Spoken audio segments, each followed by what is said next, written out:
What up, this is Rama Screen covering movies, TV, and entertainment, and here's my review of Netflix's new movie, The Half of It. Hey, before you watch this review, please subscribe to my channel, press that like button, and ring that bell so you can get notified whenever I post new videos. And if you would like to help support this channel, please do so at patreon.com/ramascreen.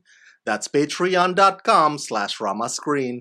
Let's rock this! First up, I would like to say thank you to Netflix for granting me the screener to this new movie. The Half of It is a breath of fresh air. And if you are fans of literature and philosophy and the art of spoken words, you are gonna love this film. Writer-director Alice Wu has crafted a coming-of-age tale that challenges the characters and the audiences, inviting you to really dissect love like it's never been understood before. Written and directed by Alice Wu, Leah Lewis plays bookish introvert Ellie Chu, who is perfectly content with her life in small-town USA, watching old movies with her father and ghostwriting papers for her high school classmates to help pay the bills. But her side gig turns personal when lovelorn jock Paul Munsky, played by Daniel Demir, hires her to write love notes to his secret crush, Aster Flores, played by Alexis Lemire, who is the school's smart, popular girl out of both their leagues. Just as Paul and Ellie's plan begins to work, a new wrinkle emerges. Ellie and Paul have fallen into a deep friendship neither could have anticipated, giving rise to an unexpected revelation.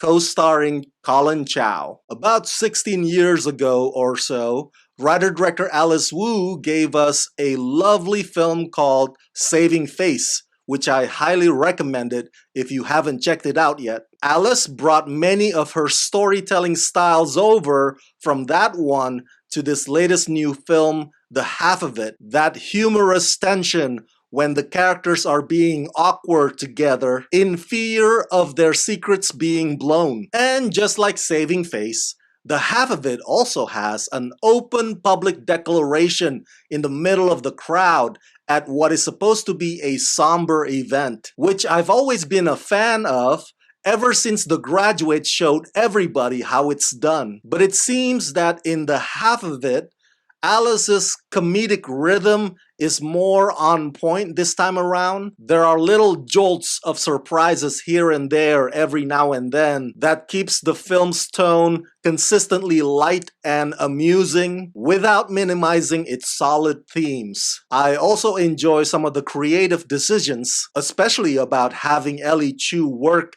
at a train station that's close to her home, which is also close to where Paul Munsky works. So at night, there's always the opportunity to play with the lighting as Munsky directly stares romantically at Ellie's window. The three leads in this film, Leah Lewis, Daniel Demir, and Alexis Lemire, I hope I pronounced those names correctly, they are all marvelous. Leah got that knowledgeable but curious, cute nerd thing going down pat. Daniel plays the good-hearted boy who can't put his feelings into words like a natural. And Alexis is simply radiant. They are the perfect cast for this type of story that requires their three respective characters to constantly question the meaning of love. Leah, Daniel, and Alexis successfully run Alice's Wu script all the way to the end zone and make it come alive. But what blows my mind the most is the fact that Colin Chow is in this film. I mean, how awesome is that? I grew up watching a lot of old Hong Kong action movies when I was a kid. Many of them featured Colin Chow. That man is totally wicked when he does martial art. So to see him play this sorrowful widower who spends his days quietly on his chair without doing any sort of ass-kicking absolutely floors me. It's a pleasant side of Colin Chow that I had not previously seen, but now very much welcome. The Half of It is essentially a triangle story through which Alice Wu wants to let you know that there are more ways than one to love and be loved. Of course, when we are younger, it all seems so abstract to us. The more we try to figure it out, the more confused we become. And that is the self-discovery that the characters in this film will take us along on. The half of it also feels different from the usual generic rom-coms that Netflix tends to give us. It's beautifully written, well directed, and wonderfully performed. One of my favorite new films this season, The Half of It.